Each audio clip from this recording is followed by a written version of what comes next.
గత ప్రభుత్వంలో పౌర సరఫరాల శాఖలో భారీ అవినీతి జరిగిందని టీడీపీ ఎమ్మెల్సీ రామగోపాలారెడ్డి ఆరోపించారు. పులివెందుల్లో రేషన్ గౌడాన్ను ఆయన పరిశీలించారు. ఆయన మాట్లాడుతూ బియ్యం మిల్లర్ల నుంచి గౌడాన్కు వచ్చే రేషన్ బియ్యం తూకాల్లో ఒక మూటకు 1.5 కేజీ తక్కువగా ఉన్నాయన్నారు. జిల్లాలో ఈ దోపిడీపై క్షేత్రస్థాయిలో పరిణించి అవినీతికి బయటకు తీస్తారని స్పష్టం చేశారు. తేడాలు వస్తున్నాయని చెప్పి వినియోగదారులు అనేక రకాలుగా ఫిర్యాదులు చేయడం జరిగింది. గత ప్రభుత్వంలో అనేక మంది లబ్ధిదారులు ఫిర్యాదులు చేసినప్పటికీ అప్పటి ఈ కుట్రలో ఈ కుంభకోణంలో ప్రభుత్వ పెద్దలకే భాగస్వామ్యం ఉంది కాబట్టి ఏ ఒక్కరు కూడా పట్టించుకునే పాపాన పోలేదు. కొత్తగా వచ్చిన ప్రభుత్వంలో కూడా గతంలో ఏదైతే మిల్లర్లు ఎఫ్సిఐ ద్వారా బియ్యాన్ని పౌర సరఫరా శాఖకు పంపిణీ చేశారో అవే బియ్యం ఇప్పుడు మళ్ళీ కూడా రావడం జరుగుతుంది. నిన్న పులివెందుల నియోజకవర్గంలో అనేక గ్రామాలు అనేక మంది లబ్ధిదారులు ఫిర్యాదు చేయడం జరిగింది.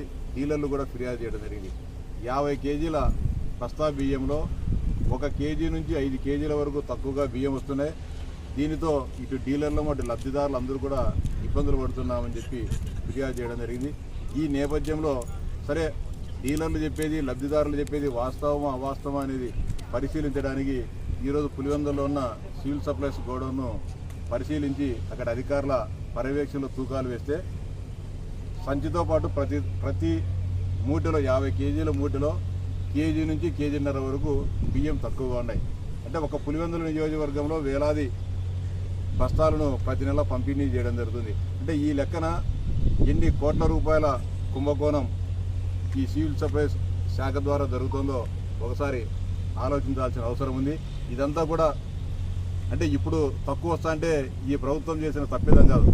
గత ఏడాదిగా ఈ రాష్ట్ర ప్రభుత్వం సేకరించిన బియ్యము తర్వాత మిల్లర్ల ద్వారా ఎఫ్సిఐ నుంచి మళ్ళీ సివిల్ సప్లైస్ గోడౌన్లకు వచ్చేటప్పుడు జరుగుతున్న మోసము కుంభకోణం ఇదంతా.